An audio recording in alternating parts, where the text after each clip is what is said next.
At Bay Market Cafe, we know life can get in the way of good food, so we're here to offer a hand. Online ordering is back, and this time, it's better than ever. If you overslept and are running out of time, order online and pick it up. Raining? Get it delivered. On your way to go there or do that, order and pick it up. Sun scorching? Meeting? Get it delivered. That way, you can spend more time doing this or that with him, her, they, and them. So whether you need your morning coffee, you're craving a red velvet donut, ramen, a lamb burger, or a falafel pita, order the food you love and skip the line. Pick it up or have it delivered. That's Bay Market Online.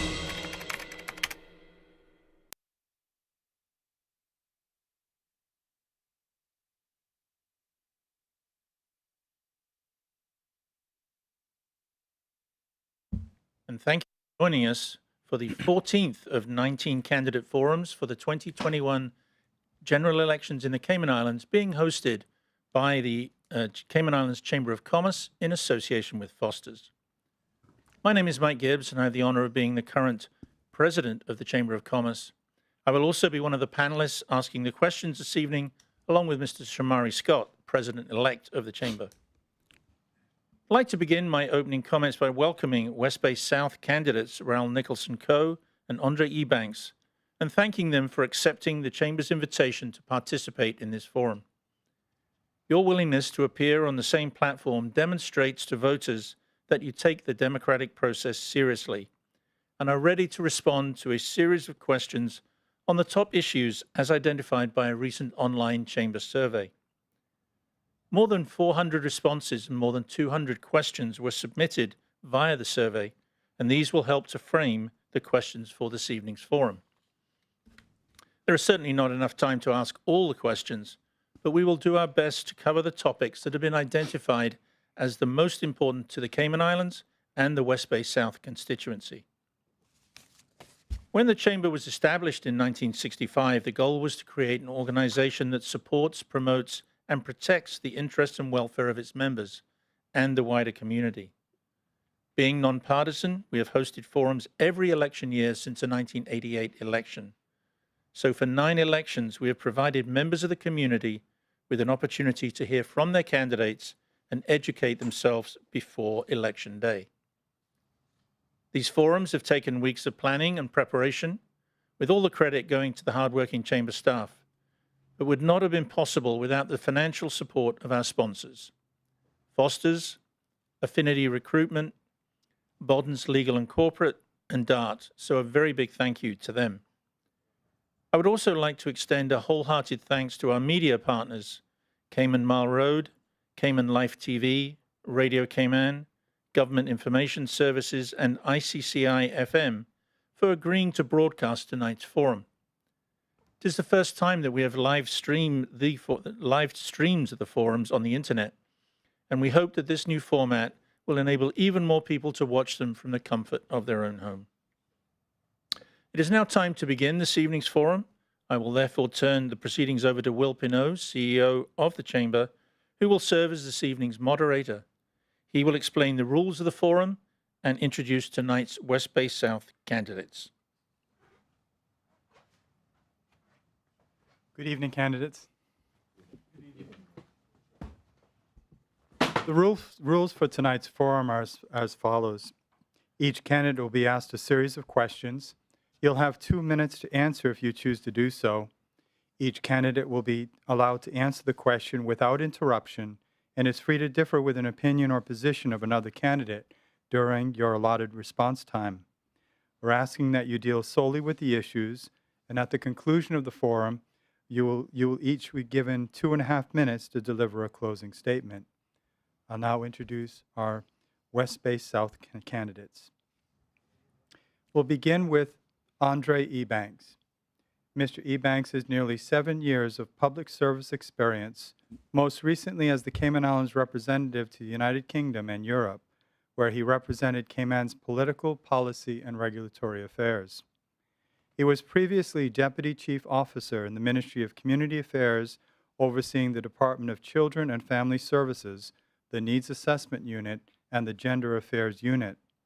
Prior to that role, Mr. Ebanks served as Senior Legislative Policy Advisor in the Department of Financial Services Policy and Legislation. Mr. Ebanks began his career at Appleby, Cayman, and subsequently worked in the Investment Funds Practice Group of Walkers, Cayman. With a Bachelor's of Arts in Sociology from Morgan State University and an LLB from the Truman Bodden Law School and a Master's in Legal Practice from Manchester Metropolitan University, he was called to the Bar of England and Wales by the Middle Temple in 2005 and the Cayman Islands Bar in 2006. Mr. Ebanks has been a council member of the Caymanian Bar Association, is a past member of the Cayman Islands Law Society, and a member of the Honorable Middle Temple in England. His community board memberships include Generation Now, the Human Rights Committee, the Gender Equality Tribunal, and Cayman Airways Limited. Mr. Ebanks is married with 2 children. Welcome. Thank you, sir. Mr. Raoul Nicholson Coe is currently the CEO owner of Catalyst. Previously, he was the CEO of Digicel Cayman and presently serves as a senior advisor to the board of directors. He was also the CEO at AT&T Wireless Singular in Cayman and the president and chief operating officer and director of Telecayman Limited. His extensive experience also extends to a number of boards in both public and private institutions. He served as a trustee on the board of directors of the Chamber of Commerce Pension Plan and a member of the Cayman Islands Cycling Association. He is also a former board member of the Caribbean Utilities Company and the Cayman Islands Monetary Authority. Mr. Nicholson Coe was also the deputy chairman of the Technology and Infrastructure Network team of the Special Economic Advisory Council. He is a board member of Big Brothers Big Sisters of the Cayman Islands and a trustee of the International College of the Cayman Islands. Mr. Nicholson Coe holds a diploma in telecommunications engineering and has successfully completed executive management courses at the Wharton Business School, Heriot-Watt University MBA program, and the University College of the Cayman Islands. For the last 8 years, Mr. Nicholson Coe and his wife Kathy have been major supporters of the John Gray Memorial Church Food Pantry, and most recently, Mr. Nicholson Coe, Kathy, and Marcia Milgate have founded the Community Soup Kitchen in West Bay. Welcome both candidates, and when we return from this commercial break, we will begin this evening's round of questions. Please stay tuned.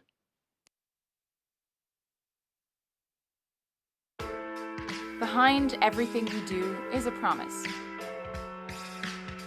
Better. Better because we care, because we all have a common goal, to be better at cooking, to be better at eating right and taking care of ourselves, to live in a better community, to just feel better. Today and tomorrow and the next day. Do it for you. Do it for them. Do it to prove something to yourself. Do it to carry on a family recipe.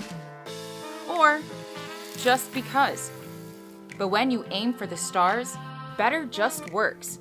We're Fosters. And we're better. Because of you, because of them, because of this place. And because we care.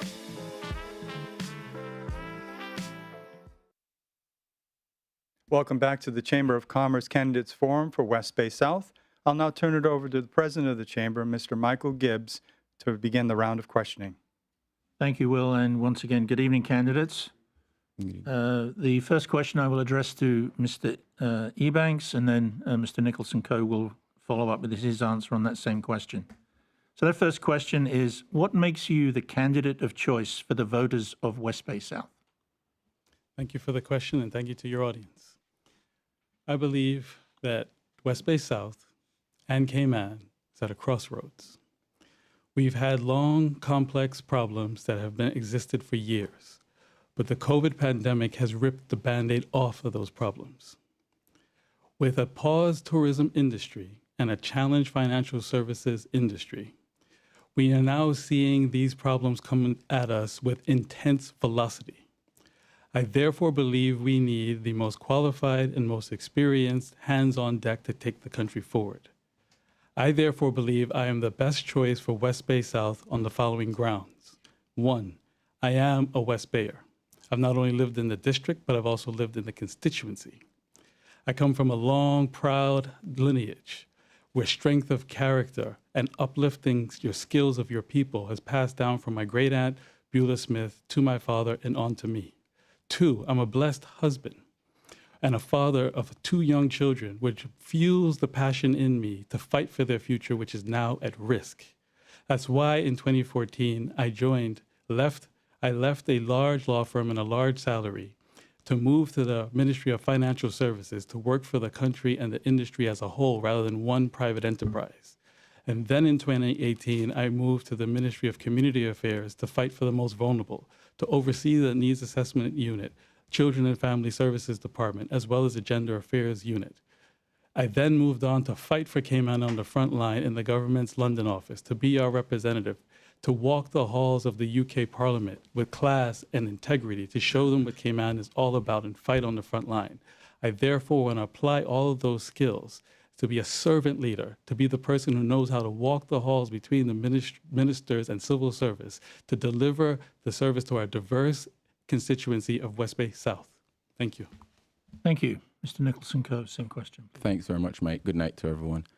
Cayman is actually at not only a crossroads. We're facing unprecedented problems.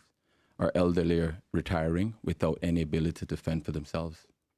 Our youth don't have any opportunities. Our kids are not being educated to a level that makes them effective in this new economy. And we need people like myself who have worked for the private sector at very high levels. I have 30 years experience at senior management level. I know how to implement stuff. I know how to implement ideas, strategies to make a difference. We don't need policymakers. No, we have fantastic civil servants who are great at creating policies and can know what the issues are. What we need are ministers and members of parliament that can implement, that can understand policy and deliver. What we need are CEOs running ministries that understand all facets of running a ministry. A ministry now consists of $120 million in expenditure. We need people that understands HR, understands legal issues, that can hire lawyers to actually help them, that can hire accountants that understand all aspects of running a business, because the government is a massive business. It's about $1 billion in terms of expenditure, 827 to be exact in terms of expenditure this year, USCI, which is about $1 billion US. So what we need are people that understand these issues, that can empathize with people. I've been through West Bay, from Chestnut Street in Badabanu to all up to Bill and Anderson Road on Town Hall Road. I understand these issues. These are not people anymore. These are not statistics. I actually know their people by name. So we need to have people that are empathetic, that have lived in the district for 43 years, that actually is not going to be parachuted into the district, that live there now and have no desire to leave. We need people that are accessible, and that's me, 24/7. I roll my sleeve up, what I've always done, to actually deliver on these things. So it's not something that I am going to be parachuted and I'll leave the district at the end of the night and forget about the promises. I actually know everyone by name that are suffering in these streets in West Bay, and that's what I'm going to do. I'm going to make sure I make their lives much better. Thank you. Good evening, gentlemen. All right. So, Mr. Nicholson-Coe, I'll start this round with you, and it has to do with national issues. Yep. Keeping Cayman safe from the COVID virus and the reopening of the economy are amongst the top issues that will confront the next government. What other major issue concern do you intend to bring to the table for the new government to address? Well, they're massive issues, I think, especially around employment and opportunities for Caymanians. At the moment, there's full employment, but we have a massive issue with the hospitality industry. And West Bay is disproportionately disadvantaged because there are more West Bayers that have worked in the hospitality industry. I see that as being a massive issue. I also see education as being a massive issue that has to be addressed, because we cannot have a service-based economy and not have our people trained and have the skill sets to be able to deal with these issues. We live in a society with 135 different nationalities, but our public school system don't actually emulate our society. And that is a disadvantage, because our kids coming out of high school are not equipped to be able to deal with the modern day world. And the other thing that we have to look at is, because our financial services is under threat. And I'll actually get to that later on. We have to look for other pillars. So we have to look at promoting medical tourism, promoting sports tourism, but one of the massive thing that we have to look at is technology. We are moving to a service-based economy. At the moment, the ICT sector only accounts for about 3% of our GDP, which is $4.7 billion. We have to increase that by 100% to about 6% of our GDP. And we can do that by enabling new forms of technology. So digital IDs allow people to be digitally ID'd from before they arrive in Cayman. So somebody arriving from the US could pass through customs seamlessly, could be able to do KYC stuff in our financial services industry without having to go through the reams of issues. And that's one of the issues, and STEM as well. So establishing a fiber optic network to Cayman to allow these companies to exist. These companies now exist and are in Ireland, for example, at a flat 10% tax rate. If they come to Cayman, they'll actually be able to enjoy a much more favorable tax position, but we'll create a new industry with highly skilled people, persons that can work and deliver on stuff for Cayman, but also inject a lot of capital into Cayman. So that's one of the I have to diversify the economy, but through education as well. Thank you, sir. Mr. Ebanks? I think a long list of issues is fine to outline, but I think we are lacking vision. I came across an article in the 1988 News Star in which a journalist by the name of Will Pinot interviewed Sir Vassal Johnson as he was exiting public life. And in response to a question about starting a financial services industry, Sir Vassal said this: in 1965, I visualized that someday the Cayman Islands would become one of the leading offshore financial centers. And he went on to say that in order to do that, he had to pass legislation, have current and careful planning, and pick the right people to take the country in the right direction. What we are missing is that overarching vision of what we're going to be as a country in the next 10 years. We did it before, so Vassal was able to set out a vision and achieve it with proper planning. So I'm going to show you tonight that all of the issues that we're talking about connect back to an overarching vision that we need to benefit Caymanian families, secure a strong economy, and advance a sustainability agenda. We do that. Most all of the questions that are going to be raised here tonight will touch on the issues of cost of living, access to land, unemployment, enhance human services, prioritize gender equality, fit for purpose education, diversifying the economy, focusing on tourism, and reorganize our borders. But if we don't come in with a structured plan and a vision of where we are going to go, all of the long list of issues that want to be had will be done in a haphazard, dysfunctional way, and we will not go anywhere forward. Thank you. Sir. Thank you. Mr. Ebanks, staying with you for the next question, which goes from national issues to more specific constituency priorities. So what major project would you like to achieve over the next 4 years to improve the quality of life for the residents of West Bay South? I think in my role as the Deputy Chief Officer of Community Affairs, which allowed me to walk all of the districts, including West Bay South, and in my canvassing as a candidate, there are major issues that now face the unemployed, our youth, and our seniors. We need to put programs in place, and some of them are in place and need to be expanded to have the unemployed not only have the education that they need, but also training programs for supplementary training in terms of resume writing, interviewing skills, to make themselves more marketable and talk themselves into jobs. And also with our youth, we need to have other programs.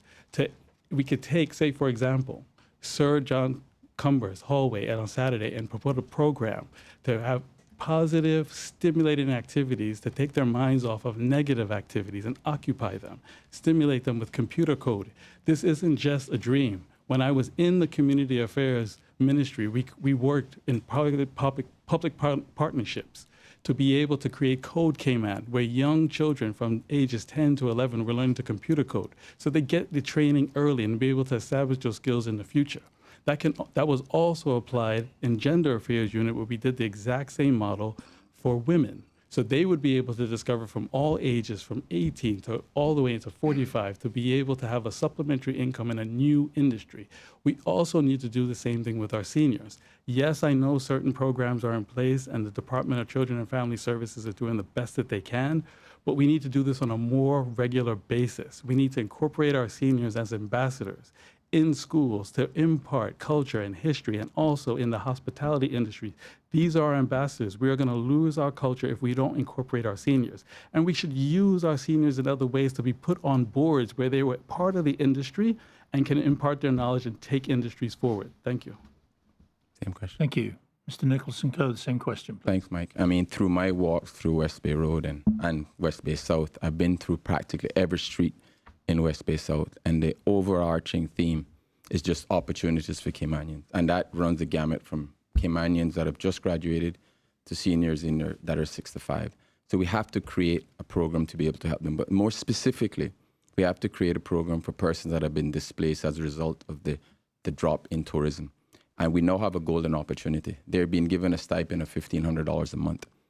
Immediately, the moment within my 100-day plan is that I will work with the hoteliers and get those people retrained, retooled to be able to take these jobs once the economy opens. So, for example, a boat captain, obviously someone that understands customer service, can deal with multiplicity of issues. I would get that person trained. He may be an ideal bar manager. He may be an ideal maitre d'. Get those persons trained so that when we open the economy, at the moment, the hotels are running at 10% occupancy. We have the golden opportunity. The cost will be minimal, and they can actually deal with that stuff. But more specifically in the District of West Bay, what I would like to see West Bay South is work with creating a new environment for the promenade against Miramala Road to actually enhance that area. The West Bay South area is a fantastic, beautiful area.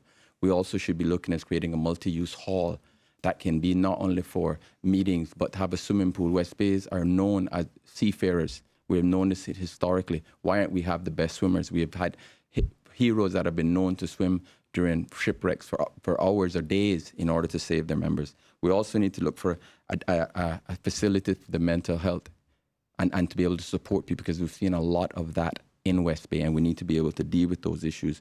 But the opportunities exist for us to now retrain our persons that are in the hospitality industry, and also to deal with issues.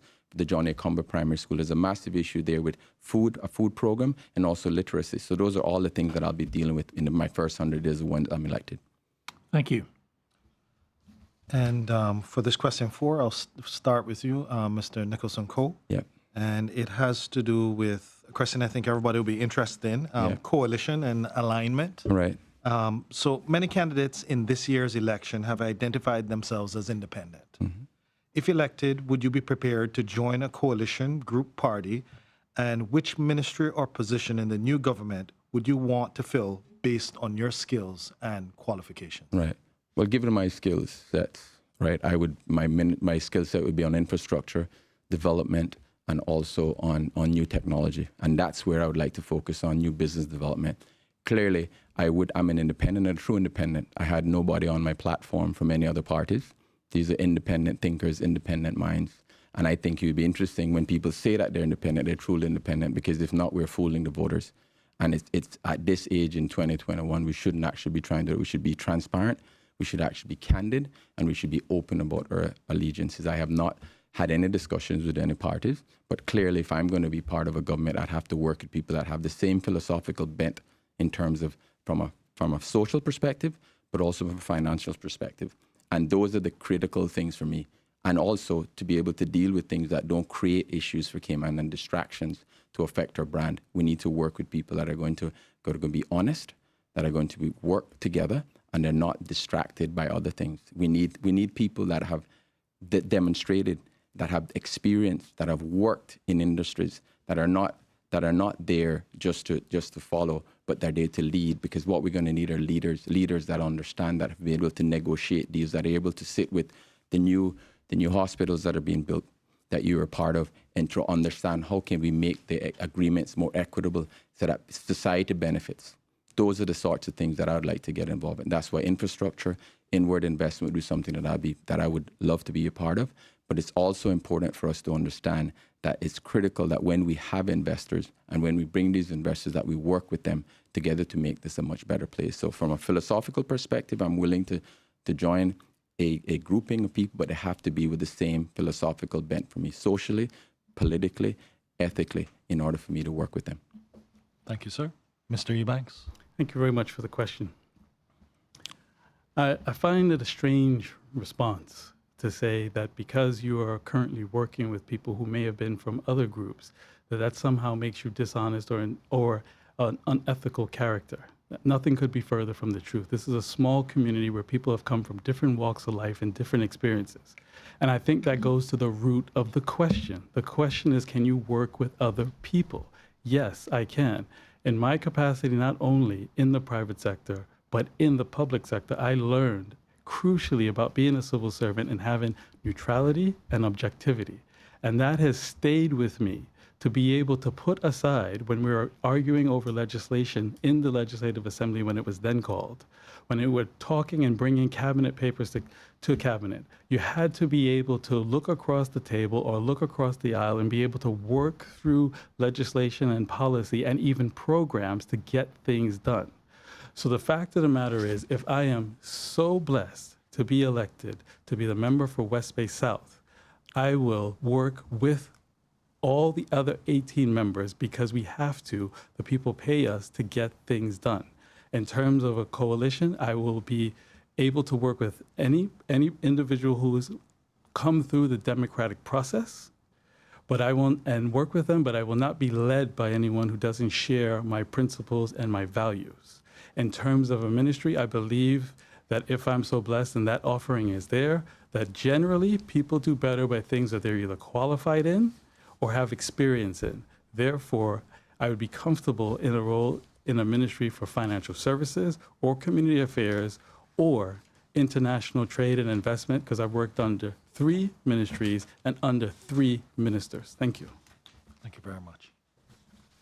Thank you, Mr. Ebanks. Staying with you for the question number 5. So there will be we'll take a break after this question. This question focuses on affordable housing. Land and building costs are increasing faster than wages, and banks continue to require substantial down payments when applying for a mortgage. What is your view or strategy to give ownership opportunities for affordable housing in all districts? Thank you for the question. I think it raises one of the key components and pillars of my campaign. Because we don't have the overarching vision and plan and development plan, development is racing. Developers are able to have an uncoordinated approach to development that is allowing people who've never ever set foot in Cayman to purchase property at extreme prices, which is pushing the values up. It's incumbent upon government to institute a sustainable development plan for the entire country. Thereby, developers know the rules of the road and are able to then, with private sector and citizens, to know what areas we're going to protect, what areas are fine for development, and then what types of development in zones. So to answer the question, while we have to have zones that are going to be for affordable housing, in order to convince developers to do that I've been in conversations with while canvassing, that's the appropriate use of concessions at that stage, to work with Caymanian developers, not necessarily large foreign developers, but Caymanian developers. And West Bay South is a perfect example where you have Caymanian developers living in the constituency and young Caymanians who can't afford it. They will be able to see that vision, and that's our unification point as a country, to use the duties and concessions and waivers in an appropriate manner to convince developers to have affordable housing. And then we also need to look at our duty and tariff structure to be able to say so in a way as sort of a taxing jurisdiction would do. If we're allowing $400,000 as an allowance for first-time Caymanian buyers, why not apply and waive it as taxing jurisdictions do and say if the house is $550,000, why don't we waive the first $400,000 and apply the tax just to the $150,000 that's remaining? Because even though a Caymanian can come through the debt ratio analysis of the bank, they might not still be able to afford the ancillary costs. We need to lower those to be able to break Caymanians into the market. Thank you. Mr. Nicholson-Coe, same question. To answer the question specifically, which is to allow, how do we allow persons that can't afford a home. I think within my first 100 days of being elected, I'm going to reduce the import duty and tax to 7.5% stamp duty immediately. So immediately the cost of owning a home for a first-time buyer is 22.5% less. There are other specific things that can be done as well. As you may know, along the West Bay Road corridor, under the planning law, there is an affordable housing fee. That's a set fee paid for any apartment development that has 11 or more units. The problem with that is not a gradated scale. So you pay the same $20,000 per apartment, whether the apartment is $500,000 or it's $20 million. And my view is that because it's an affordable housing fee, we should have it based on a per square foot basis, just like we've done for other fees that we pay. So the impact fee that you pay 4.5% for the infrastructure impact fees based on square footage, we could immediately put that, and we then increase the affordable housing fee, which would then allow persons to be able to get access to that. The second and more and specific things on persons that don't have high disposable income. For example, in the hospitality industry, they only allow your base salary to be taken as your salary to decide whether you have the proper risk ratio. I am going to suggest and work with the banks to say you take also the gratuities. So it's an average over a 12-month period. So immediately you raise the bar for them to be able to afford a much larger mortgage. And you can then work with the banks to create this stuff. And banks can create more affordable mortgages. They may have to reduce it, but we have to work together as a society. And that's what I'm good at. I'm actually able to work with people from a diverse constituent and stakeholders, bring them together and understand that if we don't fix housing as a social issue, we'll have disenfranchised voters, we'll have disillusioned and disenfranchised voters. And when that happens, that affects the entire society, not only the individual not owning a home. So this is a societal and it's an existential crisis that we need to deal with. Thank you. I'd like to thank the candidates, gone through the first 5 questions for tonight's forum. When we return, the next 5 right after these messages. Thank you. Feed the family for less with Foster's Pick 5. Choose from a range of meats including chicken thighs, pork chops, ground meats, beef stir-fry, sirloin steaks, and more, and only pay $19.99 for any 5-packs. The meat is always fresh and never previously frozen. It's the perfect way to stock up for the week. That's dinner sorted. Look out for Pick 5 in the meat department at all Foster's supermarket locations. Foster's, better value because we care.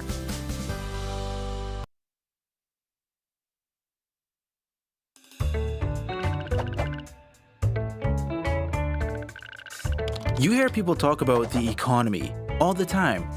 But what is the economy exactly? The economy is the flow of money between the people, the companies, and the government in the Cayman Islands. Why is it important to understand the economy?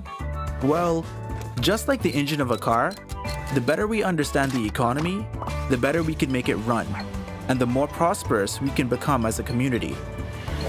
The first important thing to understand about the economy is that the private sector is the main source of all wealth. Think about it. Most people work for companies in the private sector, both big companies and small businesses.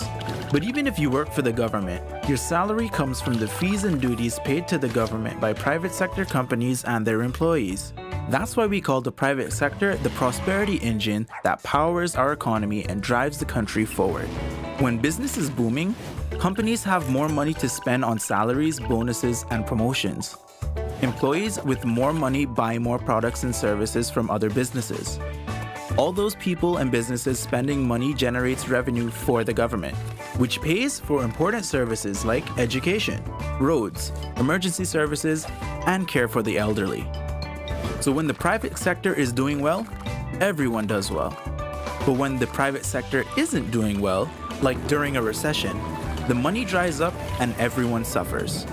So when you hear people ask, how do we make our country more prosperous? The answer is pretty simple. Grow the economy. After all, you can't get more money from a system that isn't making more money. That's not economics. That's just common sense. In this video series, we're going to take a closer look at our economy to see how we can fuel our prosperity engine and how to make sure everyone benefits. For now, thanks for watching, and remember to share this video with your family and friends so they can learn more about our economic prosperity engine.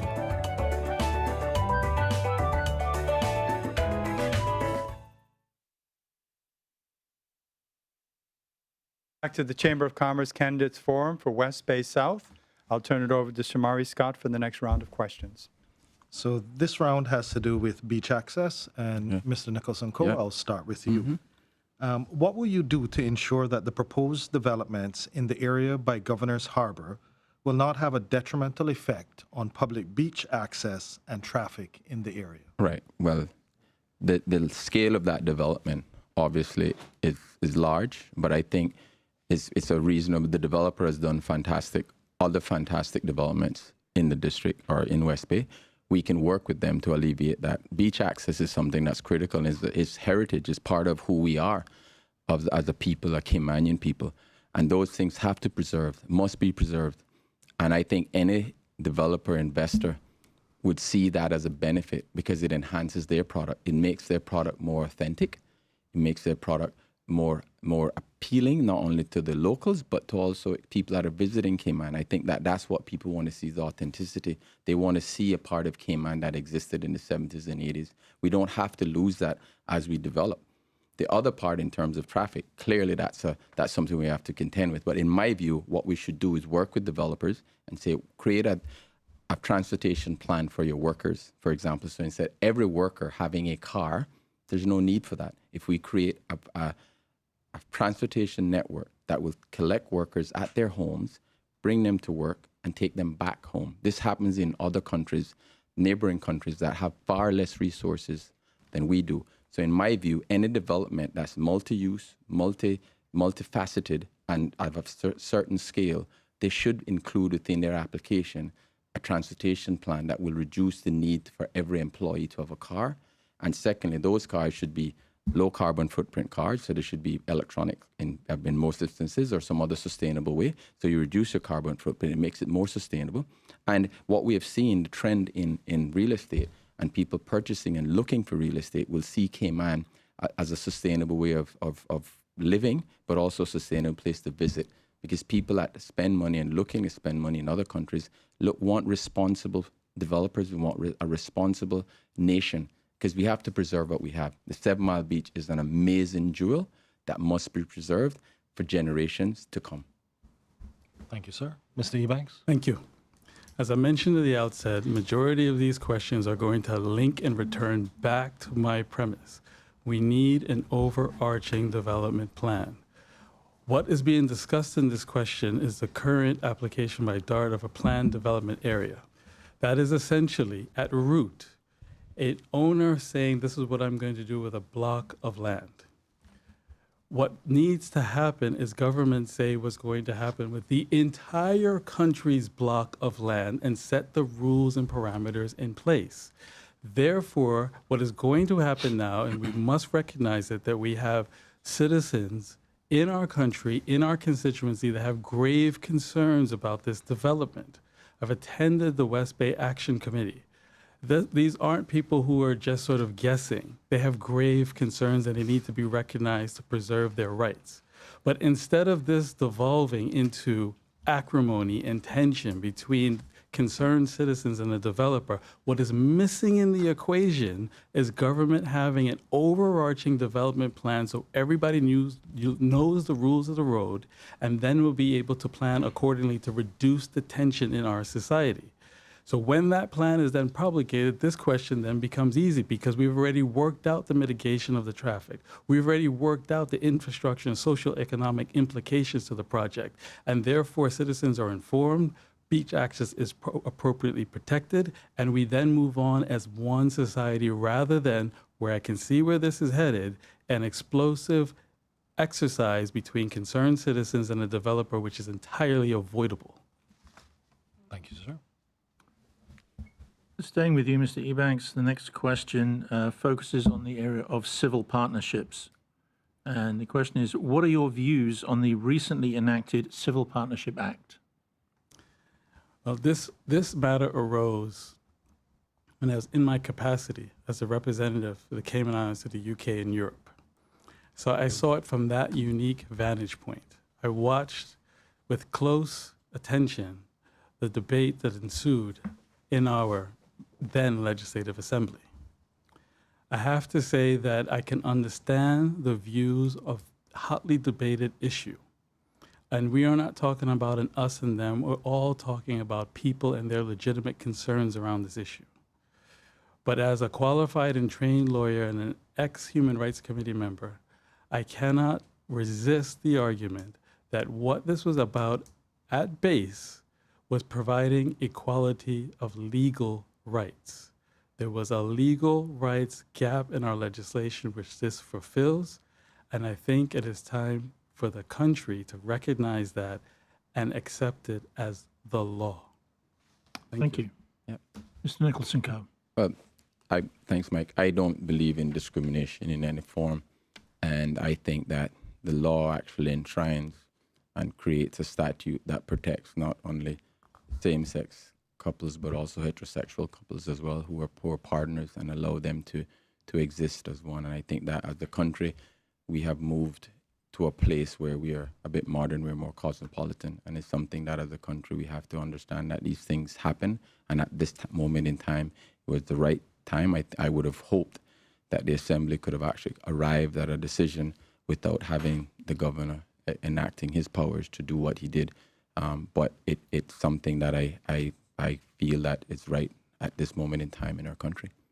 Thank you. Mr. Nicholson-Coe, once again, I'll start with you. Again?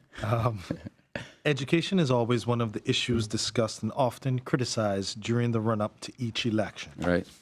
What changes, if any, would you propose or support to improve public and private education? Well, the first thing actually, Shamar, this is actually a fantastic question. And this is when I look at education and I go back and look at when I was in high school and perhaps when you were in high school, our high school system was fully integrated. It was an integration not only from a student perspective, but also from a teacher perspective. We were able to get skills, acquire skills from teachers from all over the world. And I think that we have done ourselves a disservice by segregating our schools. The kids that are coming out of school now, unless they are exceptionally brilliant, right? They will succeed and they will continue to be successful. But there's a percentage of kids that are actually being disadvantaged because of an experiment, not an experiment. It was an economic decision that was taken that became a social disaster. Because we have kids that are coming out now that are not equipped to operate in this new world. And I would reintegrate the schools immediately, from primary schools to high schools. I would also ensure that we have a STEM program, not a STEM after-school program, but a STEM program that's established from kindergarten up to high school.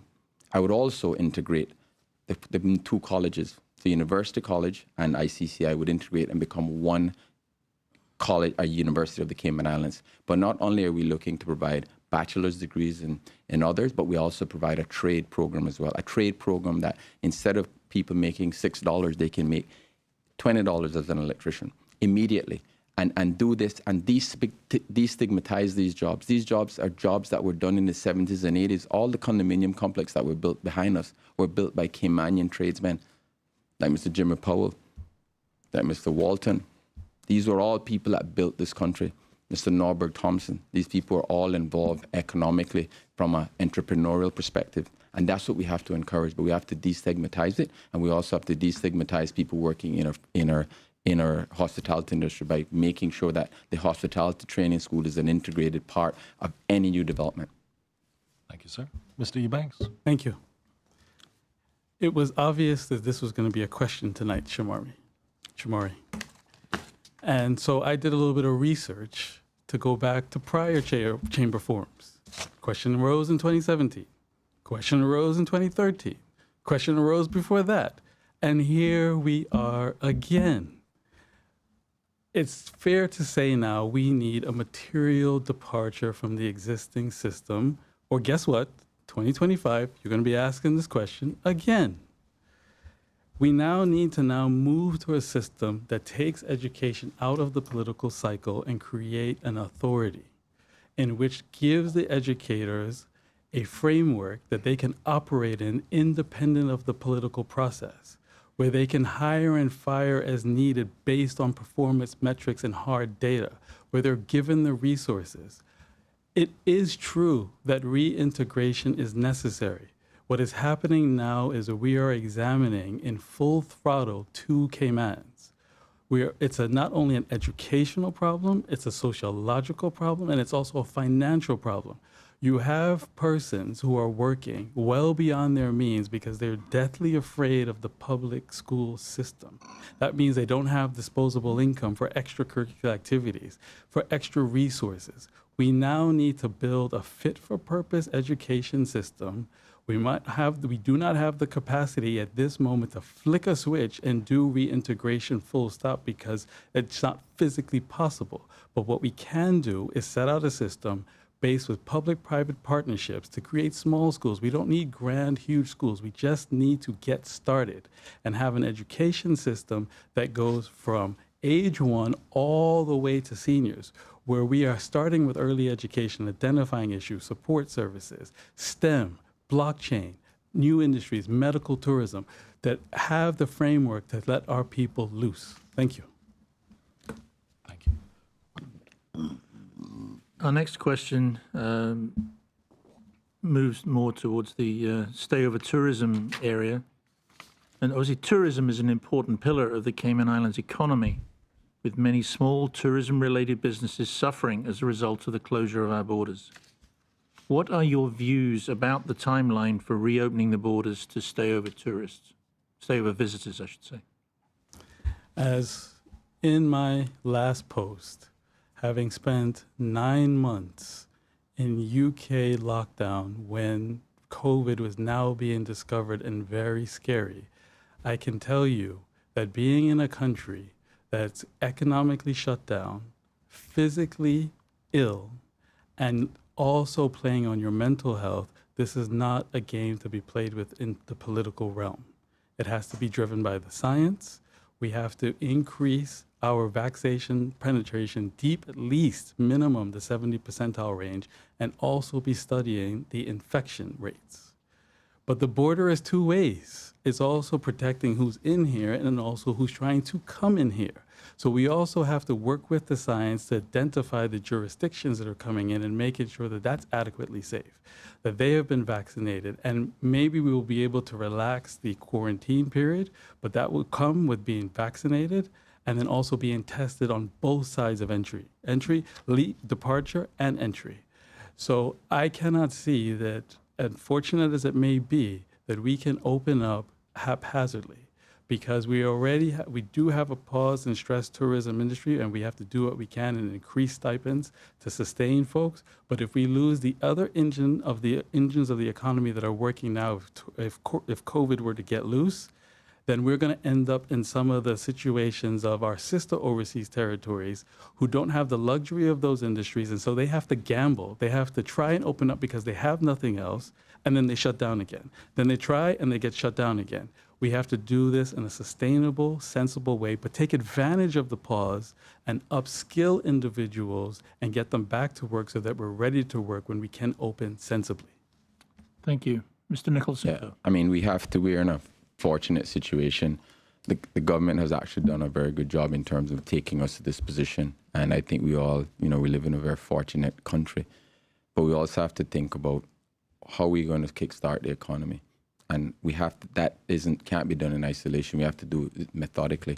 We have to think about, obviously, infection rates on when we get to herd immunity and true herd immunity. And true herd immunity, we can decide we have inoculated 75% of the vulnerable people here. We could also be targeted. We could go to particular gateway cities and said, yes, we'll get tourists or stay-over visitors from a particular area that we know have a low infection rate, that also have a high inoculation rate. But it has to be done in conjunction with stakeholders, including the airlines. I mean, now airlines have introduced a COVID passport, so they're actually thinking about this. We have to partner with airlines, with hotel chains. Marriott, we have Marriott here, they own the Ritz, they own the Marriott, they own the Westin.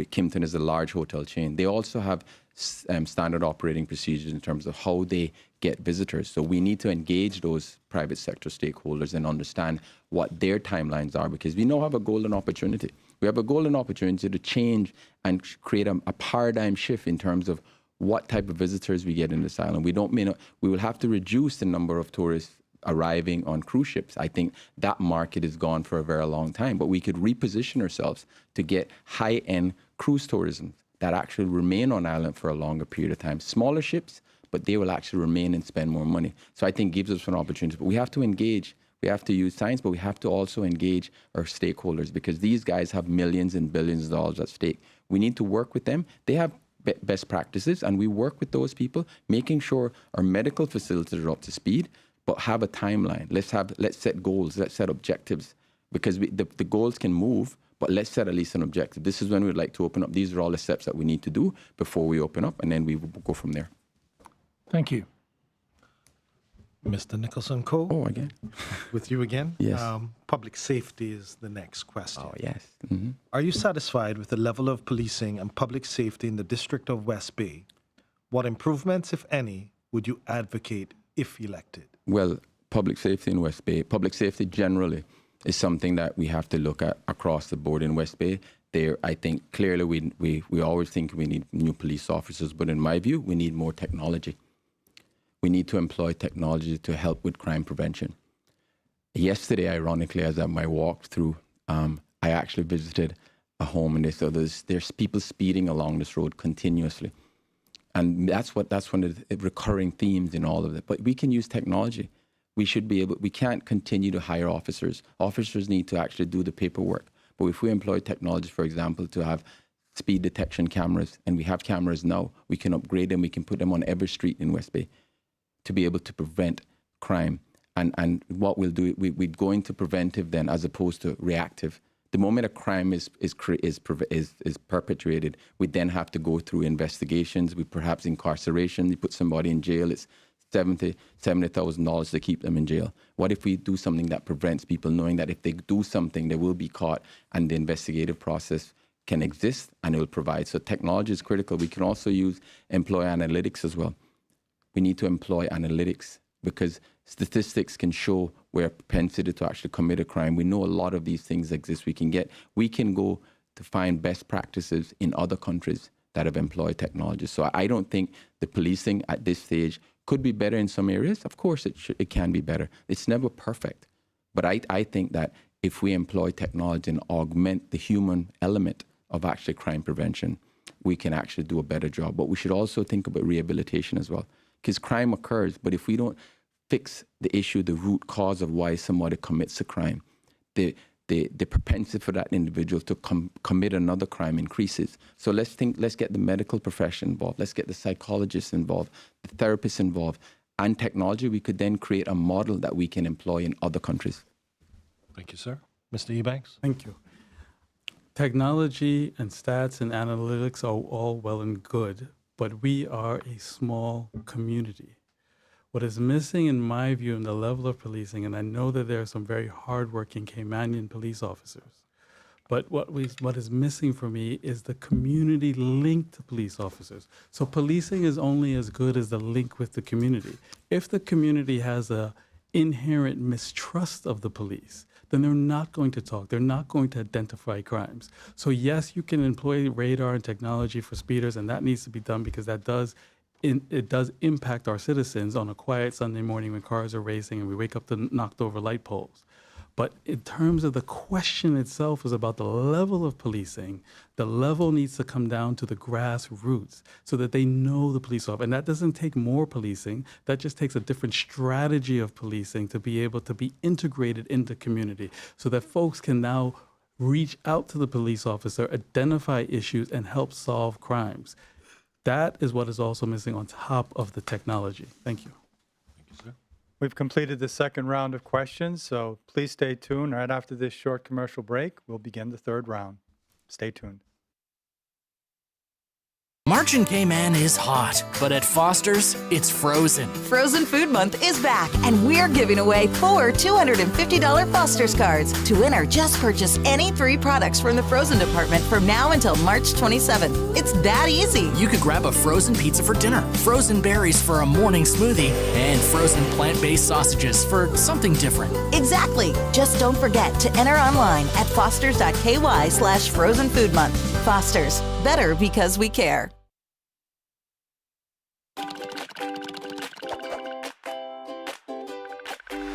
Here in the Cayman Islands, the private sector is the prosperity engine that drives the country forward. Just like a real engine. The better we understand how it works, the better we can make it run, and the better off we'll be. To help illustrate how our economy works, let's take a step back in time to when there were only a few thousand people living in Cayman. In those days, most people survived by fishing or farming for food. It was a simple, wholesome life, but it was a lot of hard work. Most people bought what they needed from their neighbors. As people bought and sold things, their individual wealth went up or down, but the overall wealth of the country stayed the same. In a simple economy like this, the only way one person could increase their wealth was by reducing someone else's.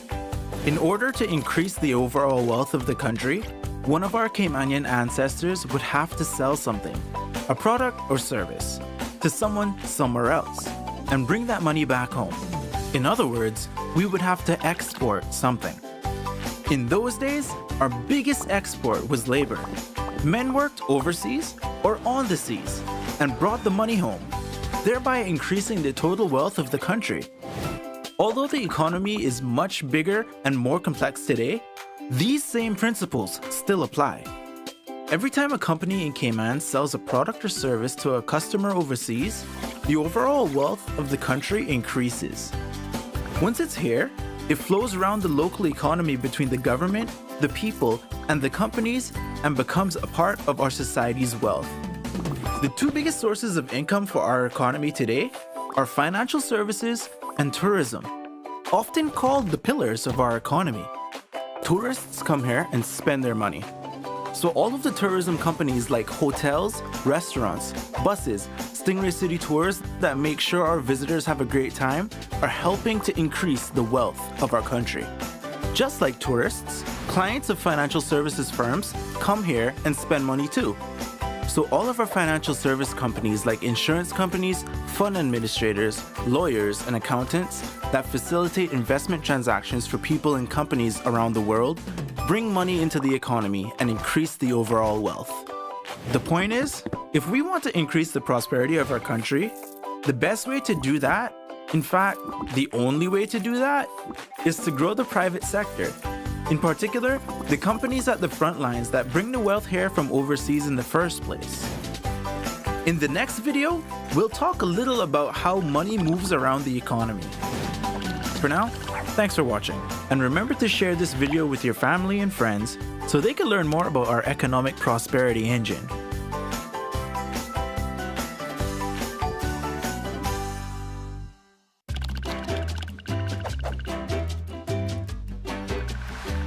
In the last episode, we learned about the important role of companies here in Cayman that do business with overseas customers and generate new wealth for the Cayman Islands economy. But what about all the other companies in the Cayman Islands? How do they fit into our prosperity engine? Every business in the Cayman Islands falls into one of three groups, or tiers. Each tier plays a critical role in our economy. The first tier is made up of all the companies that do business with overseas customers and bring money into our economy. Companies in this tier are like the gas tank of our economic prosperity engine. The more we have in the tank, the farther we can go. Although most well-known companies in this tier are in financial services like Butterfield Bank or tourism like the Ritz-Carlton, there are many other well-known Tier 1 companies doing business with overseas customers like Uniregistry, Health City, and all of the companies in Cayman Enterprise City. The second tier of the economy is all the companies that do business with other local companies, like IT and marketing consultants, or companies that sell supplies to bars and restaurants.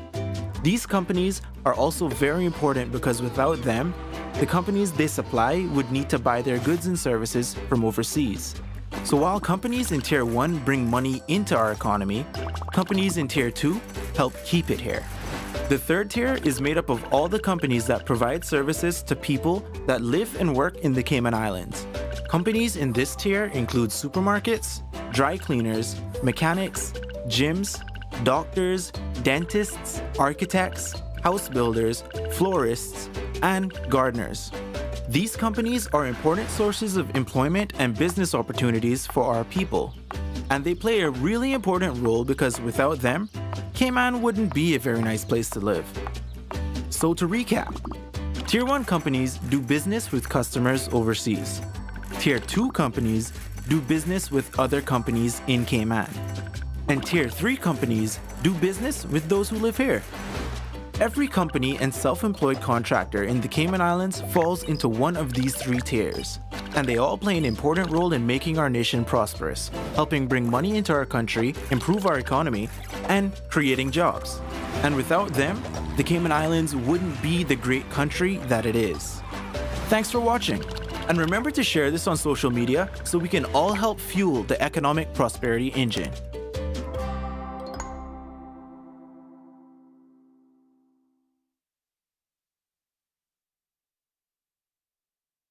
Welcome back to the Chamber of Commerce Candidates Forum for West Bay South. I'll turn it over to President Mike Gibbs for the third round of questions.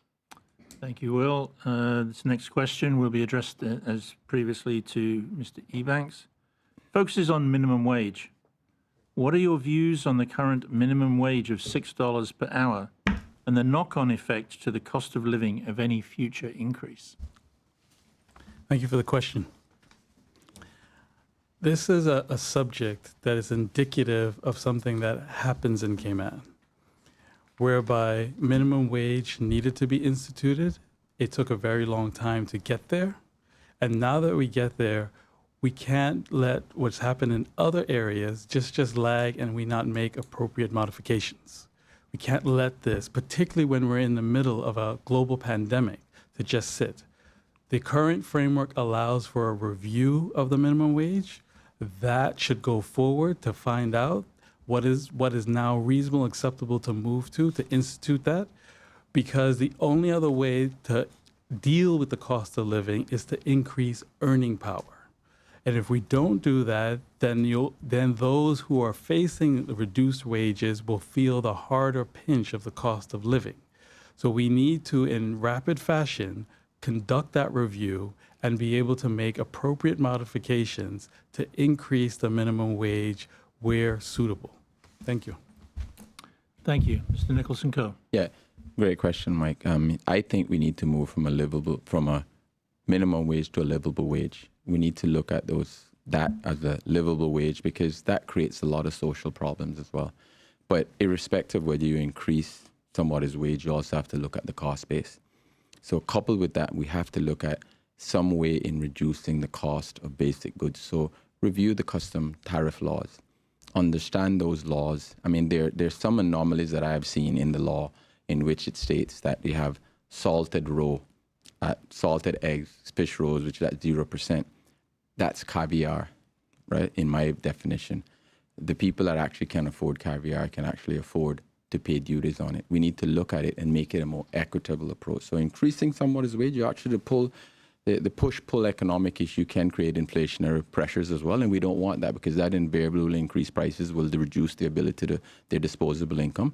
But if we create a system where we look at cost of living at the same time where we look at increasing wages, we actually can then find some equilibrium where the shocks to the market could be lessened.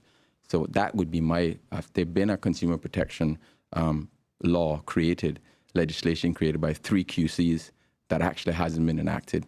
And we need to start looking at these types of legislation. I think in 2017, it was actually done at 3 eminent QCs and 2 other lawyers. They have looked at all aspects of consumer protection.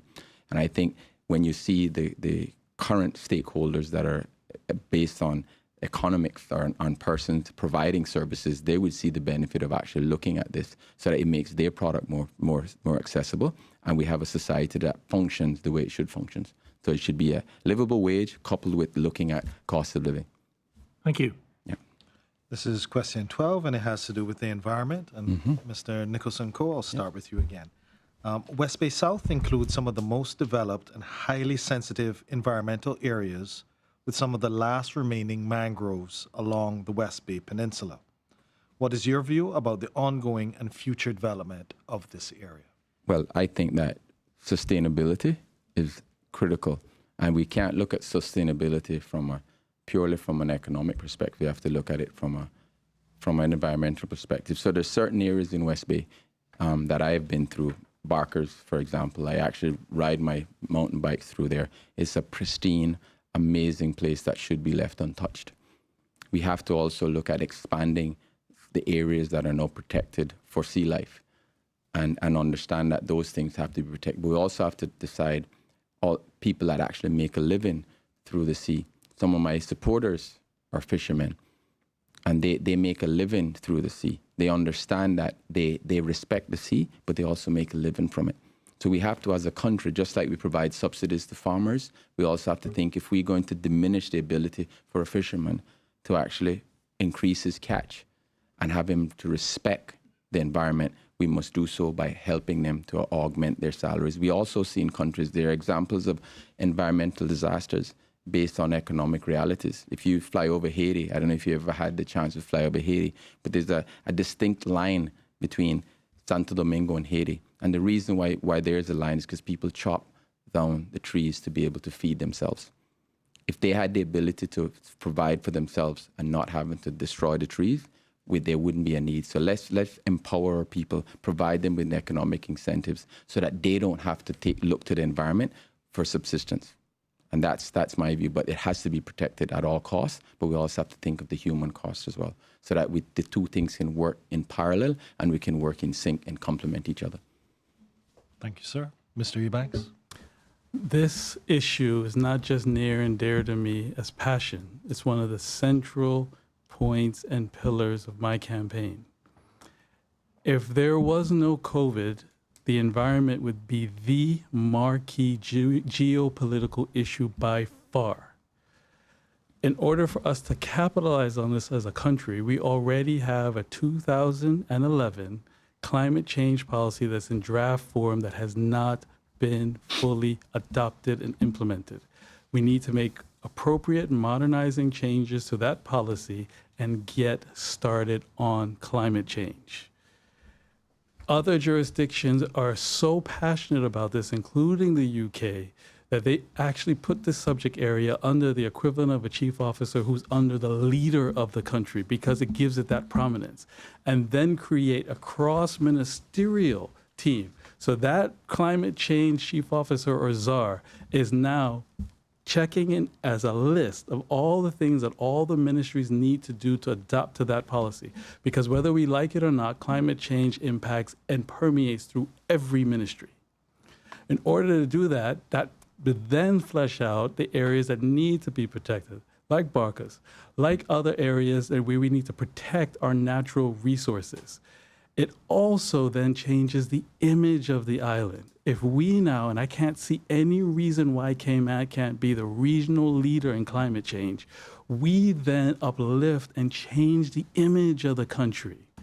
Internationally, I can tell you from being on the front lines, we are looked at as some tax haven money pit.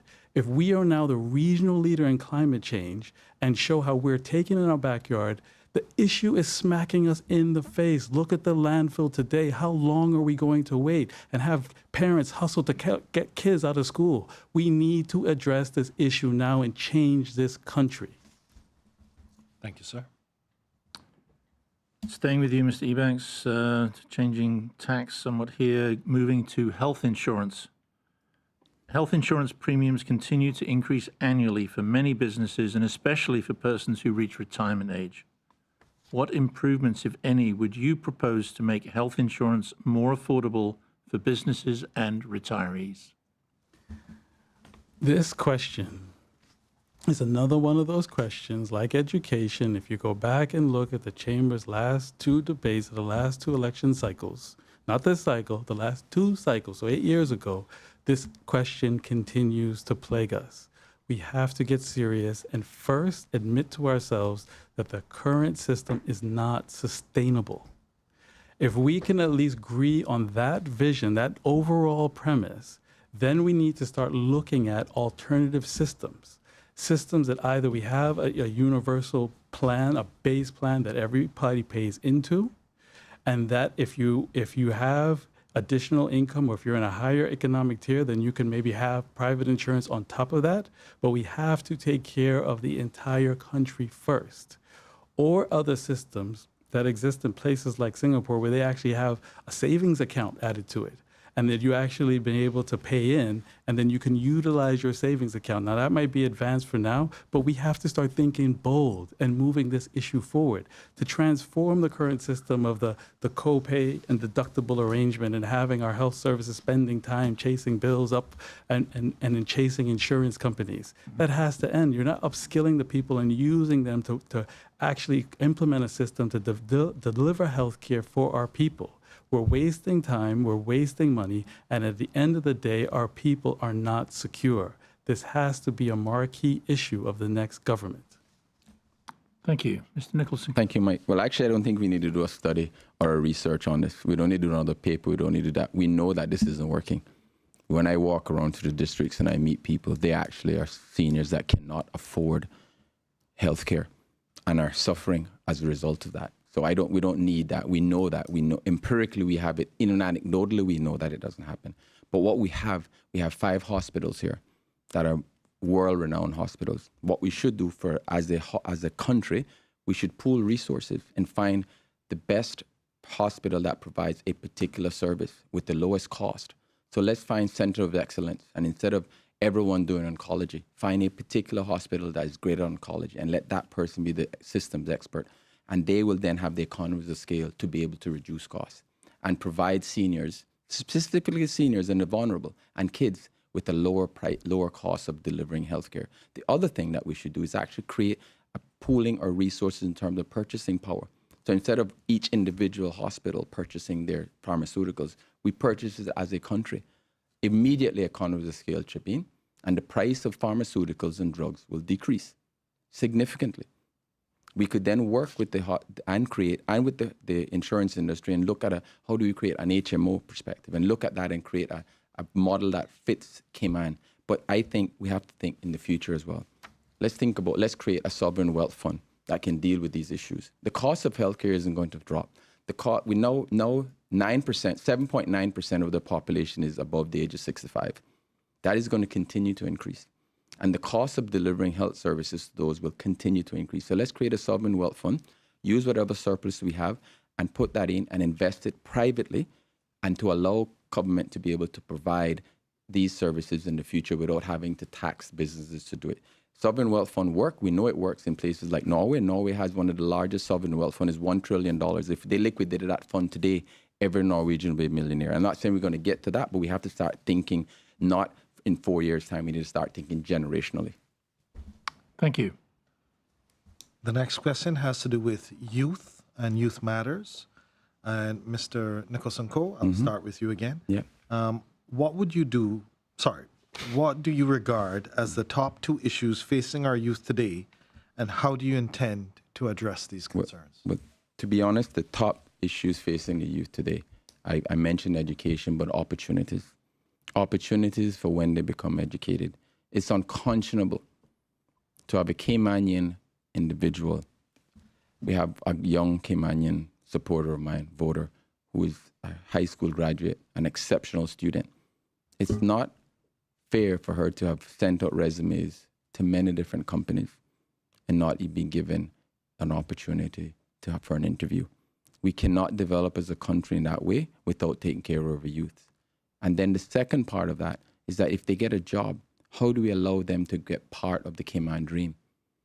And the Cayman dream isn't buying a car, isn't going to the bank and the bank said, yes, I'll give you $40,000 to buy a car.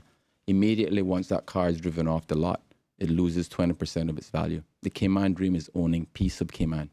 How do we create and reduce the barriers to entry so that when a college student returns, they actually feel like they can actually own part of Cayman? Because if we're not developing for Caymanians, then we're not developing. I have a Cayman first mentality, and I mean Caymanians that are generational and Caymanians that became Caymanians 10 minutes ago.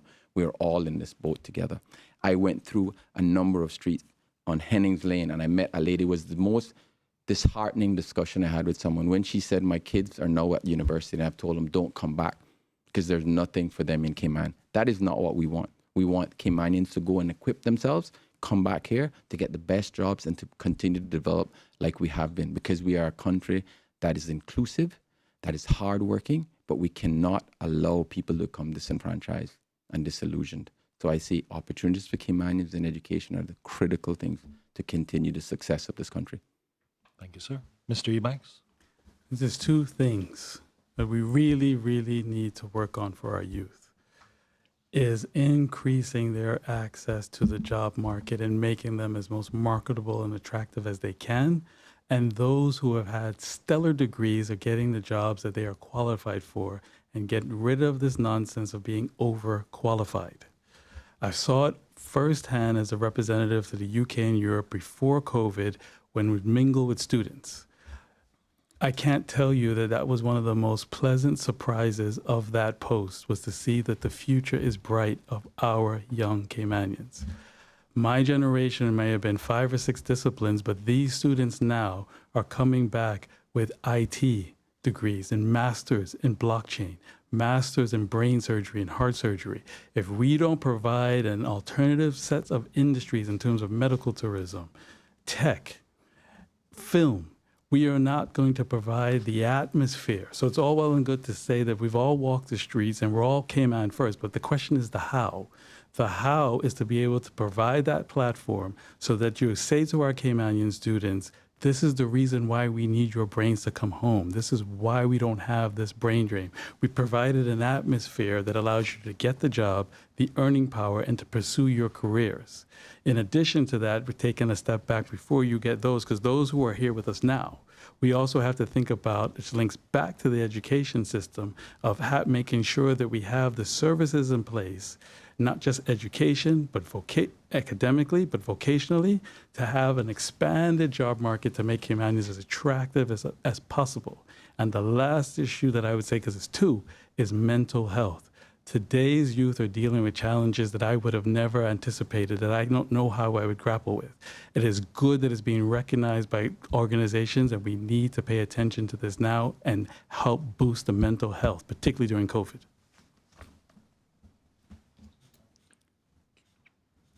Staying with you, Mr. Ebanks, the next question is actually the 15th question, so we'll take a break after this one, is on the future of financial services. Given that financial services is critical to the island's economy, how do you think the country should respond to the FATF grey listing and the European Union's intention to blacklist us, even though we have met most of their requirements? Thank you for the question. This is another central pillar of this campaign, is to secure a strong economy, and partly doing that is securing financial services. It is unfortunate. I was on the front line and witnessed the hard work of our many civil servants and private sector participants to work extremely hard to get from 60 out of 63 recommendations, and to fall short by 3 hurts. But it does mean that, unfortunately, according to the standard, we are going to be gray listed. We have to do everything in our power to meet those recommendations, and some of them are going to take longer because some of them they are all related to performance. So some of them are in relation to whether or not we've had enough prosecutions here. You can't invent a prosecution. All that we can do is put the tools in place to be able to try to get off as quickly as possible. The EU, on the other hand, is not as structured and format and prescribed as the FATF.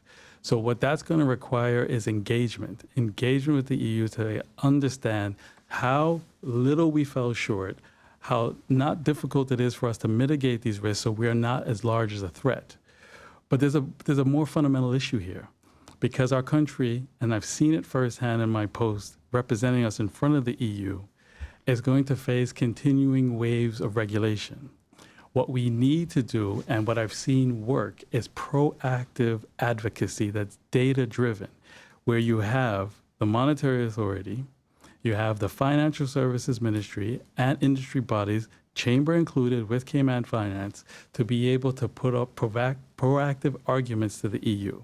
They're always going to continue to suggest that we do things their way. We need to take a step back and analyze each proposal and say, well, if it strengthens our regime, then we will tailor it accordingly and we'll do it. If it doesn't strengthen our regime, we need to put forward and advance the arguments to say why it is not suitable for our jurisdiction and prevent it before we have a fire and we're trying to put it out at the last minute. Thank you. Mr. Nicholson-Coe. Thank you for that. The financial industry is critical to Cayman. Roughly 60% of Caymanians are actually employed in that industry. It provides 60% of our GDP, which is $4.7 billion. But we didn't actually have to go on the grey list because what they wanted us to actually regulate the private funds. This should have been done. We got off in October last year. As a result of the private funds being registered, government revenues went up by $40 million. Had we done this 10 years ago, it would have been $400 million. Could be $1 billion fund created to actually help us to sustain some of these social issues that we're having to deal with now. So it is important that we look at this, but we engage the right people to actually, this is a very complex matter that needs expertise. The top 5 firms that are in Cayman employ roughly 1.2 million employees throughout the world. They're grappling with these issues daily, not only the issues today, but the issues that are coming up. So we need to be more collaborative with them and work with them and be able to understand what is the next step going down. We're playing a chess game here, and we have to be ahead of the game. We have to ensure that we think of who is the expert and employ those people. These are all because they have a vested interest as well. So look at the private sector to get this. It would also be interesting. Andre said that he was involved. I would like to find out publicly whether or not he signed a letter or penned a letter which actually recommended that we not sign up and regulate these funds. Because had we not regulated these funds, Cayman would have been put on a blacklist for an extended period of time. And at the moment, the EU signed a treaty that allows countries to actually sanction non-compliant countries, which would mean a detrimental, disastrous impact to the financial services industry. We would have lost all correspondent banking relationship. So it's important that Andre explain why he took that position instead of following the recommendation which actually got us off the blacklist, which was to register the private funds. Thank you. 3 rounds of questions. We have the final round coming up right after this short commercial break. Please stay with us. At Bay Market Cafe, we know life can get in the way of good food, so we're here to offer a hand. Online ordering is back, and this time, it's better than ever. If you overslept and are running out of time, order online and pick it up. Raining? Get it delivered. On your way to go there or do that, order and pick it up. Sun scorching? Meeting? Get it delivered. That way, you can spend more time doing this or that with him, her, they, and them. So whether you need your morning coffee, you're craving a red velvet donut, ramen, a lamb burger, or a falafel pita, order the food you love and skip the line. Pick it up or have it delivered. That's Bay Market Online.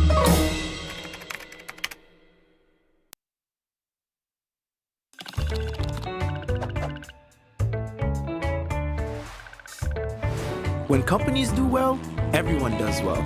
Not just the business owners, but the employees, other businesses, the government, and even the customers. Seriously. To learn how, let's look at how money flows through a company. When a company sells its goods and services, they receive money, which is called revenue. That money is then split up and used in a number of different ways.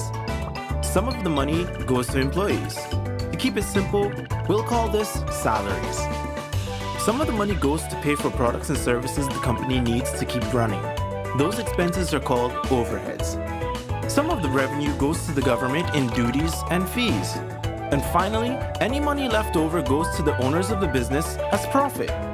So no matter what products or services a company provides, it's like a machine that takes in money as revenue and spits money out as salaries, overheads, government fees, and profits. It's really that simple. Every dollar that a company takes in gets turned into one of those 4 things. Okay, so how does it benefit everyone when companies do well? Let's take a closer look. First, with salaries. Salaries are important for the economy because most people get most of their income from their employment. Next, government fees. In the Cayman Islands, the vast majority of the government's revenue comes from duties and fees paid by businesses. That money goes to pay for important government services like education, emergency services, healthcare, and infrastructure. Then we have overheads. Quite simply, one company's overhead is just another company's revenue. When a hotel needs supplies, they buy them from local suppliers. Those suppliers turn that revenue into salaries, overheads, duties and fees, and if they're lucky, profit. Some people think that business owners make too much money, but the truth is, the average company only makes 7.5 cents in profit for every dollar in sales. And that's assuming they make a profit at all. The other 92.5 cents goes to pay for salaries for staff, overheads that become revenue of other companies, and duties and fees that pay for the government services we need. In order to become successful, most business owners have to work extremely hard and take a lot of risks. If it wasn't for the ability to make a profit, the owner wouldn't have started the business in the first place. And if nobody started any businesses, there would be no jobs for employees, which means no salaries, no overheads to support other businesses, and no money from government fees to pay for our government services. So yeah, when companies do well, everyone does well. In the next video, we'll take a closer look at why countries need economic growth. For now, thanks for watching. And remember to share this video with your family and friends so they can learn more about our economic prosperity engine.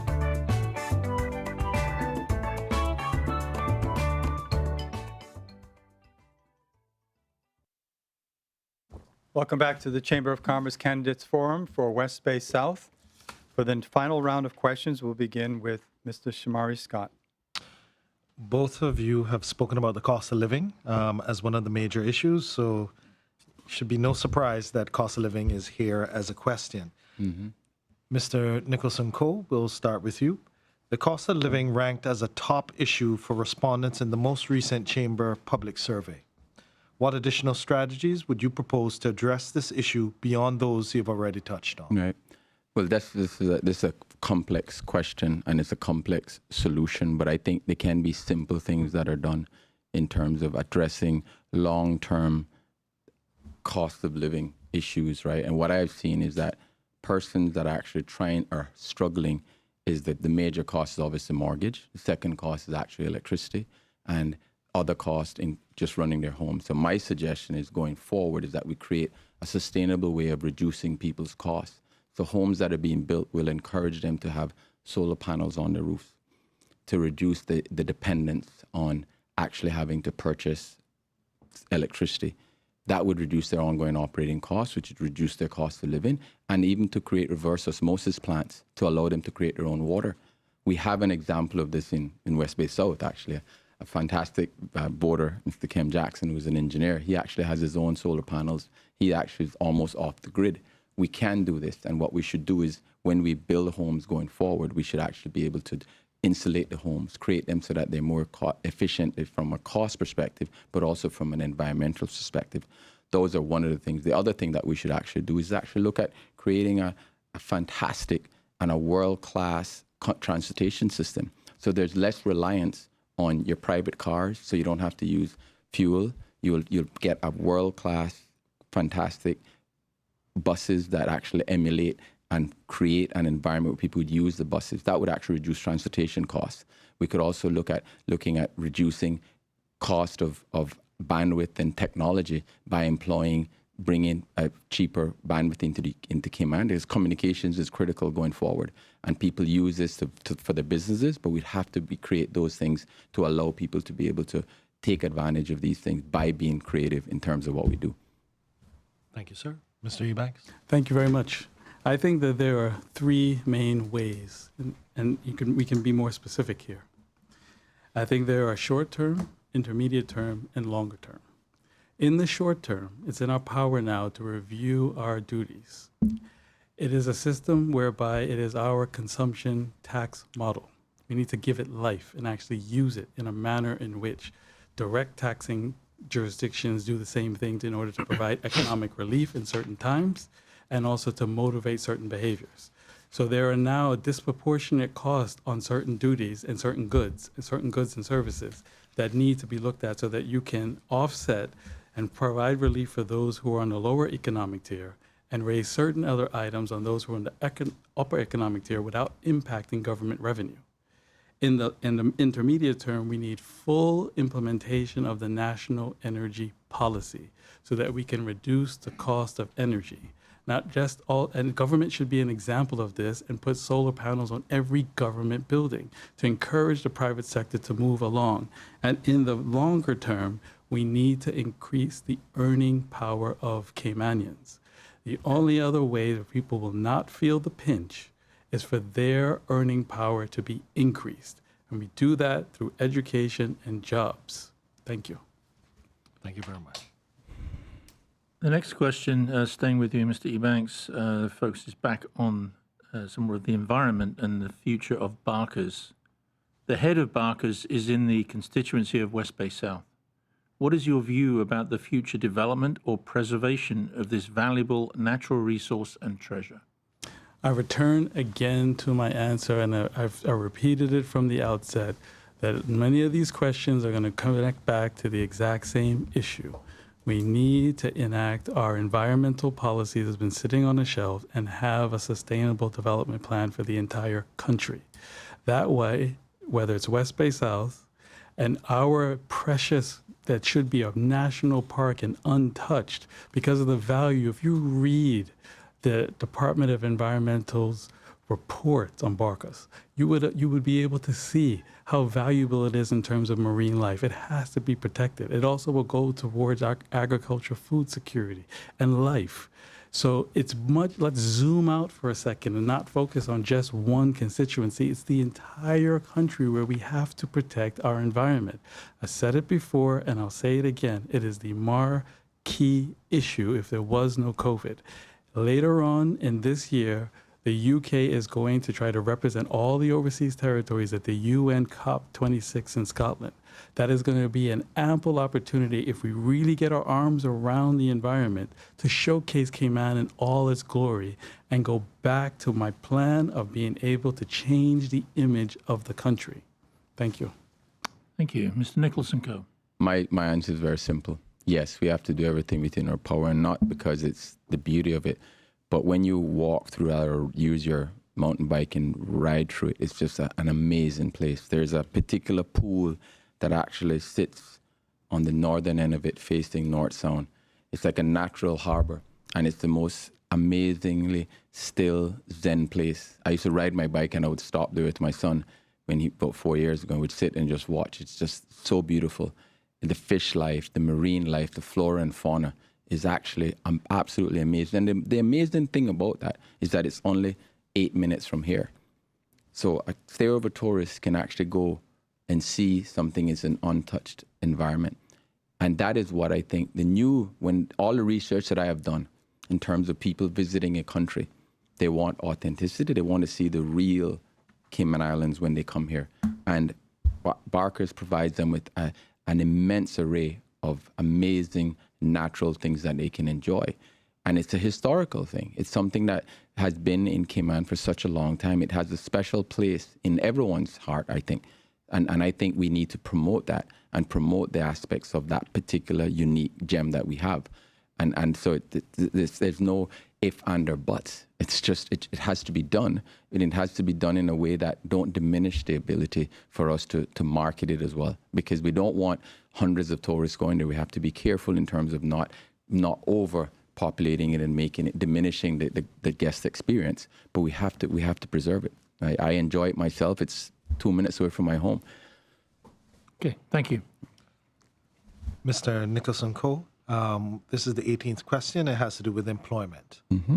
With regards to the new Department of Work system that has been implemented in recent years, do you consider the system a success? If not, what improvements would you recommend? I think the concept behind work is a good one. I think it's something that conceptually can work. I think what they need to do is amalgamate and bring the various agencies that are working on the work, so that bring the NAU, bring other agencies that are impacted by this to come under one umbrella. I mean, it has to do with, and my view is that technology has to be employed more. There can't be varied system not speaking to each other and not having the ability to integrate it, because we have fantastic people working in work, forget the pond, but those people are hamstrung. So we can't just continue to enable and hire more people, but if we create the technology to allow them to be more efficient. And the other thing is with this, we have to think of technology so that people don't actually have to go to a single location. If technology is employed, we could have these work satellite agencies everywhere. We could have them in employers' area. There could be an app on your phone. Everything is app-driven now. So if we employ technology to actually reduce the barrier. We will get a more efficient use of the service, and we'll get greater take-up. Employers will actually then embrace it, because employers also complain that the process isn't as efficient as it should be. But the fact is they're all stakeholders. And I think if we work together in a collaborative way, and that's why these are the sorts of problems that I have solved when I was the CEO. You have these massive problems, and you look at it from 6,000 feet, and you may have issue, but you have to get your hands dirty to actually fix them. And these are the sorts of things these are the workshops that you create, that when you leave that workshop, you actually have a solution that's tangible and it can be put in the hands of people. So it has to be technology driven. It cannot be just continue to put more human resources at it, because the human resources at it will be frustrated if they don't have an efficient system. And I think conceptually it's right, but we need to rethink how we actually implemented it. Thank you, sir. Mr. Ebanks? Thank you. I think it's worth noting from the outset that it was a sound principle to decouple the human resources aspect away from immigration, so that you created the Customs and Border Control Department and then the Department of Work. So that, in my view, was fundamentally sound. But the issue isn't the technology, is using technology. This now then exposes the difference between grappling from the outside and knowing the civil service from the inside. They are already employing technology. The problem is that the technology they're employing isn't working.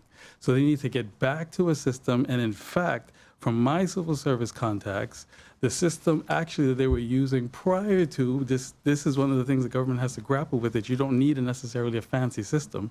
The system that they had previously was actually working better. So the new one that they've implemented is frustrating employees. It's frustrating employees and returning you back to paper.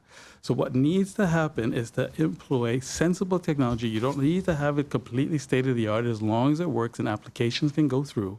But more important to that is remembering the end game. The end game is to ensure that you're matching Caymanians with available opportunities and getting them to the jobs that they are qualified to do. And again, I'm going to keep harping on this, and I'm not left out with the excuse that they're underqualified.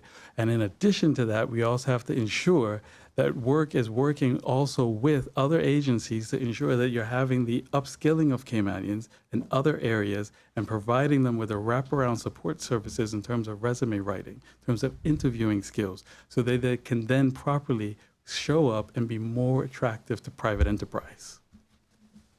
Thank you, sir. Question 19, Mr. Ebanks, is for you to start. It focuses on pensions and pension reform. The recent withdrawal from private sector pension funds has depleted the ability for many residents to have enough funds when they retire.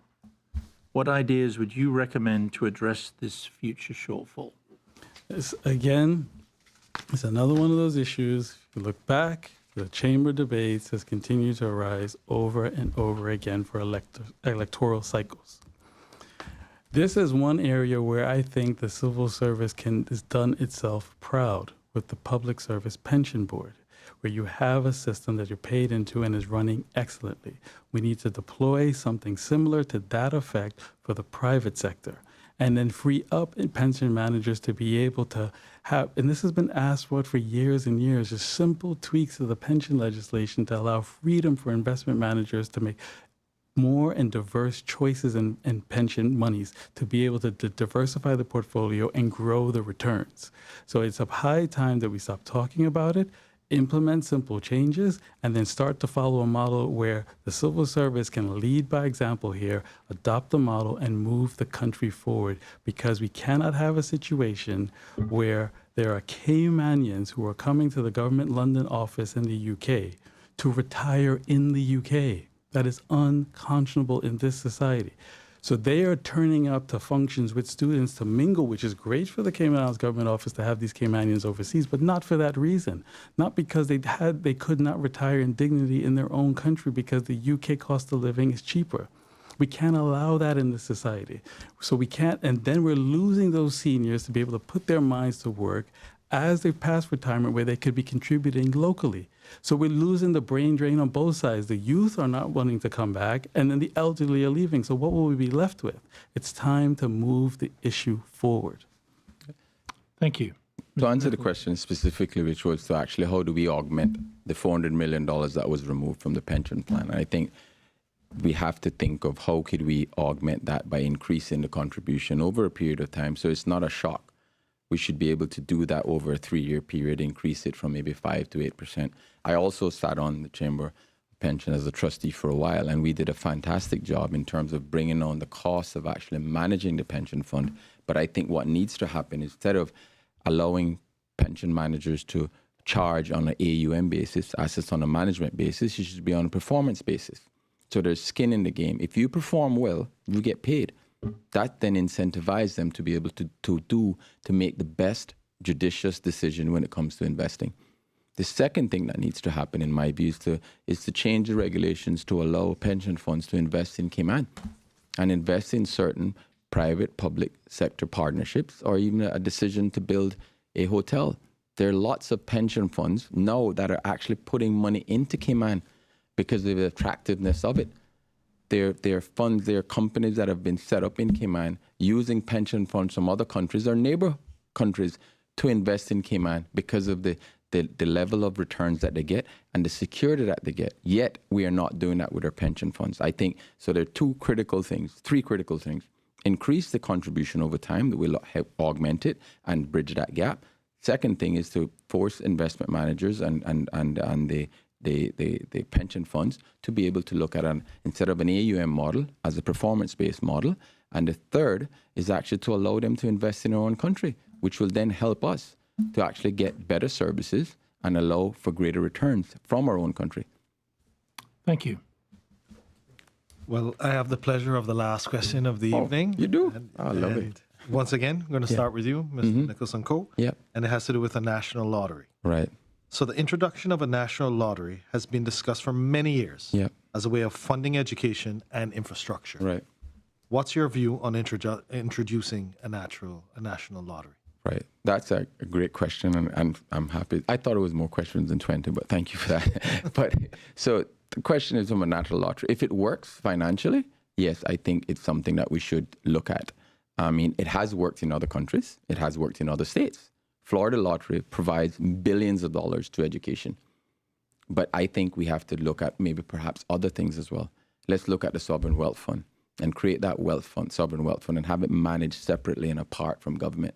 So when we have issues related to education, other capital projects, they can be used. We could use that fund to actually help to augment government's revenues. Because if at the moment government's expenditure is $827 million, revenues were $789 million, the deficit is about $35 million, which is fantastic. But I think it was an anomaly because of the injection, the $200 million or $400 million of pension fund that was injected, if you multiply that by 4 from a multiplier effect, that's like over $1 billion into the economy. It actually created an anomaly. It created a consumption base that may not have existed had we not had that pension withdrawal. So my view is that we should look at the lottery, and if it does work economically and it works from a business case perspective, of course, because but it has to be earmarked for particular things. It cannot be used to do other things. But let's look at other things. Let's look and find out how we can create a sovereign wealth fund. Let's look to see how we can do this. Let's be creative in our thinking process and understand that some of these problems are not going to be created by policy. We're going to need fantastic thinkers from the financial industry to be able to help us to do this. And we have a myriad of people in Cayman that we can tap into, that we need to start utilizing them more and understanding that those persons are here for the long haul as well and want to create the right things for the country. So I am here to unite and to work collaboratively with the civil service, with the private sector to make things work for Cayman. Thank you, sir. Mr. Ebanks. Thank you very much. I think that a national lottery should not be a priority at this time. And with the size of our population, I have sincere doubts that will in any way have a material impact for infrastructure and other revenue for government. In addition to that, since my opponent seems concerned with FATF standards, will also then possibly impact our image to move into a gambling society. And then if you move into that realm, then you might be able to bring in social problems that we may not just be ready for. There are far easier scores on the field to be able to inject greater government revenue. We need to kickstart innovation. We need to get going with the national energy policy to create a forum where we're going to have jobs that you're going to need people power to put on solar panels. You're going to need people to build wind farms. That creates an entirely new leg of the economy with employment and real jobs and a new skill and trade. So we don't have to just gamble. We're now in a position where we are now upskilling Caymanians to really be part of the workforce in a way that actually helps the environment. In addition to that, let's continue to encourage the digital infrastructure, build in tech and STEM, embedding that into the education system. That is going to create a whole other bedrock of jobs that will allow Caymanians to flourish. So I don't think we need to gamble with our future.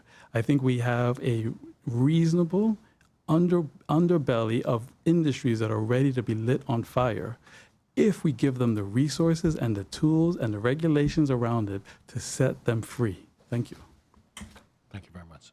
Thank you. That was the final question for this forum. After this short break, we'll have closing remarks from each of the candidates. Please stay tuned.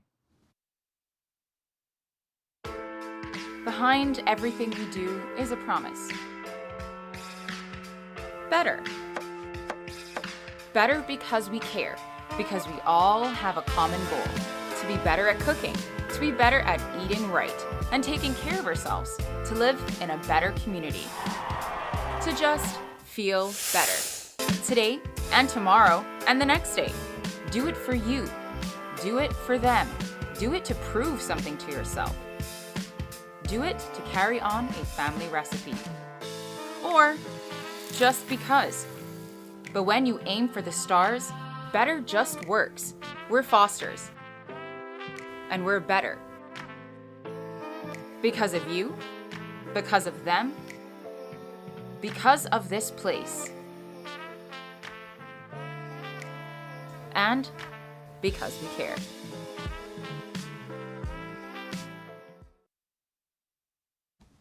Welcome back to the Chamber of Commerce Candidates Forum for West Bay South. Reach the station this evening where we're going to have closing remarks from each of our candidates. We're going to begin with Andre Ebanks. Thank you. It's a shame that I have to use 30 seconds of my closing time to address an erroneous allegation made in this debate regarding the FATF and advice that I have provided in the course of a hardworking civil servant.